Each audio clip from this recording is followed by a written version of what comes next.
Good morning and good evening. How are you everybody? നിങ്ങളെല്ലാവരും സുഖമായിരിക്കുന്നെന്ന് വിശ്വസിക്കുന്നു. പ്രഭാതവന്ദനം, സന്ധ്യാവന്ദനം. How are you everybody?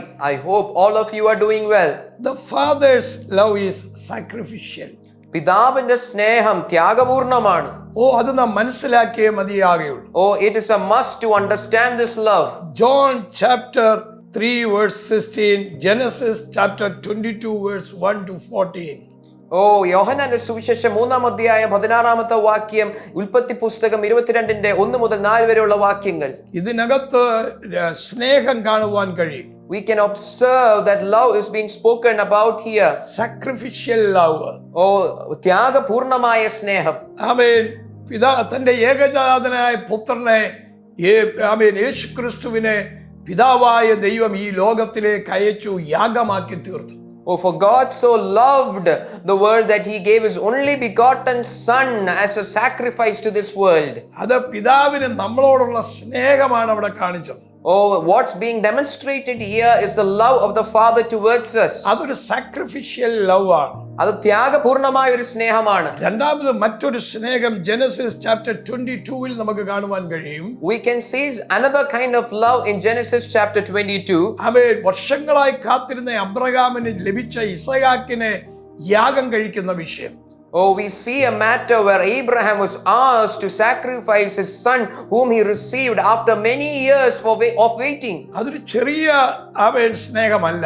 It was not a small love that was shown there. ദൈവത്തോട് വലിയ സ്നേഹമുണ്ടായിരുന്നു. Abraham had great love towards God. ആമേൻ. അബ്രഹാമിന് മകനെ കൊടുത്തത് ദൈവമാണ്. It was God who gave Abraham a child. അബ്രഹാമിനെ സ്വന്തം നാട്ടിൽ നിന്ന് പുറത്ത് കൊണ്ടുവന്നത് ദൈവമാണ്. It was God who brought Abraham out of his own household. ആമേൻ. തന്റെ മകനെ തന്ന ദൈവത്തിന് ദൈവം പറഞ്ഞപ്പോൾ യാഗം കഴിക്കാൻ ഏൽപ്പിച്ചു കൊടുത്തു. When God asked Abraham to sacrifice his son, he gave his son to be sacrificed. The Father's love is sacrificial. പിതാവിന്റെ സ്നേഹം ത്യാഗപൂർണമാണ്. യാഗം കഴിക്കാൻ പറഞ്ഞപ്പോൾ when he was asked to sacrifice, Abraham മോറിയായുടെ മുകളിൽ പോയി യാഗം കഴിക്കാൻ പോയി. Abraham climbed the mount of Moriah to sacrifice his son. ഈ യാഗത്തിനു വേണ്ടി ദൈവത്തിന്റെ വാക്ക് താൻ എത്രത്തോളം അനുസരിച്ചു.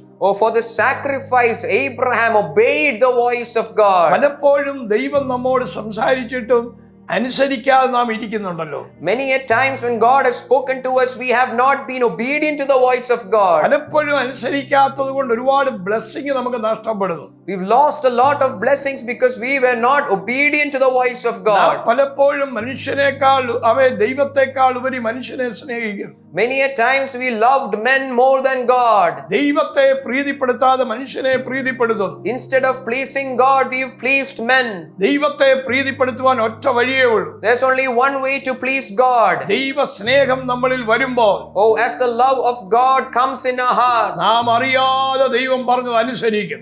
Unknowingly we will be obedient to what God says to us. അനുസരിക്കാൻ തുടങ്ങുമ്പോൾ, as we are obedient, നമുക്ക് ഭയം കാണുകയില്ല. We won't fear anything. നമ്മൾ ഷൈ വരികയില്ല. We won't be shy. നമ്മൾ ഡിലേ ആക്കുകയില്ല. We won't delay. ആമേൻ. നാം എങ്ങനെയായാലും അത് അനുസരിക്കും. We will be obedient as much as we can. നിങ്ങളുടെ ജീവിതത്തിൽ, in your life, ദൈവത്തെ അനുസരിക്കുക. You need to be obedient to the Lord. ദൈവത്തെ സ്നേഹിക്കുക. You need to love God. ഒരു സാക്രിഫിഷ്യൽ ലവ് നമുക്ക് വേണം. We need to have a sacrificial love. Fatherly love നമുക്ക് ആവശ്യമാണ്. We need to have a fatherly love. True love always gives. യഥാർത്ഥമായ സ്നേഹം എപ്പോഴും കൊടുക്കുന്നതാണ്. Amen. The Father did not just say he loved. പിതാവായ ദൈവം നമ്മെ സ്നേഹിക്കുന്നെന്ന് മാത്രമല്ല പറഞ്ഞത്. The world he proved it by giving his best, his son. തന്റെ ഏറ്റവും നന്മയേറിയതും വിലയേറിയതുമായ ഏകജാതനായ പുത്രനെ തന്ന് അത് തെളിയിക്കുകയാണ് പിതാവ് ചെയ്തത്. താനത് പ്രൂവ് ചെയ്യുകയാണ്. പിതാവായ ദൈവം അത് പ്രൂവ് ചെയ്തു. അതാണ് ഏറ്റവും വലിയ sacrificial love. That is the greatest expression of sacrificial love. Hallelujah. Hallelujah. The cross is the ultimate demonstration of the Father's heart. പിതാവിന്റെ സ്നേഹത്തിന്റെ അത്യന്തികമായ വെളിപ്പെടുത്തലാണ് കുരിശിലെ കർത്താവിന്റെ യാഗം. Not anger. ക്രോധമല്ല, but mercy. പക്ഷെ കരുണയത്രേ. not rejection, oh ത്യജിക്കുന്ന അനുഭവമല്ല, but reconciliation. ഓ ചേർത്ത് പിടിക്കുന്ന അനുരഞ്ജനമാണ് അവിടെ വെളിപ്പെട്ടിരിക്കുന്നത്. നമ്മുടെ ജീവിതത്തിൽ ഒരു reconciliation ആണ് ആവശ്യമായിരിക്കുന്നത്. Oh, we need to have a reconciliation mindset in our അത് lives. നമ്മുടെ ജീവിതത്തിൽ ഉണ്ടാകണം. Oh, we need to have that in our life. അവയെ ശരിയായ നിലയിൽ നമ്മൾ കുരിശിനെ കാണുമ്പോൾ When we see the cross rightly, നമ്മൾ എന്ത് ചെയ്യും? what would we do? ആമേൻ. അവിടെ നമ്മുടെ പാപം മാത്രമല്ല കാണുന്നത്, പിതാവിന്റെ സ്നേഹം പകരപ്പെടുന്നത് കാണുവാൻ കഴിയും. We are not just reminded of the sins that we have committed, we see the love of God towards us. ആമേൻ. നമ്മുടെ ജീവിതത്തിൽ In our life, ക്രൂശിനോടുള്ള സ്നേഹം, oh, the love towards the cross. യേശു നമുക്ക് വേണ്ടി യാഗമായി. Oh, Jesus became a sacrifice for us. എന്നെ കേൾക്കുന്ന പ്രിയപ്പെട്ടവരെ, All those listening to me, നമ്മുടെ ഒരു ജീവിതം ഓടിപ്പോയിക്കൊണ്ടിരിക്കുകയാണ്. our life is moving towards its end. ഇനി നഷ്ടമാക്കരുത്. Oh, you shouldn't waste any time. വേഗം യേശുവിന് വേണ്ടി ജീവിക്കുക. Oh, you need to submit your lives to the Lord and live for Him. പാപ വഴികളെ ഉപേക്ഷിക്കുക. You need to reject your sinful ways. പാപത്തെ വലിച്ചെറിയുക. Oh, you need to cast away every sinful കർത്താവിന് വേണ്ടി deeds. നിന്നുകൊള്ളുക.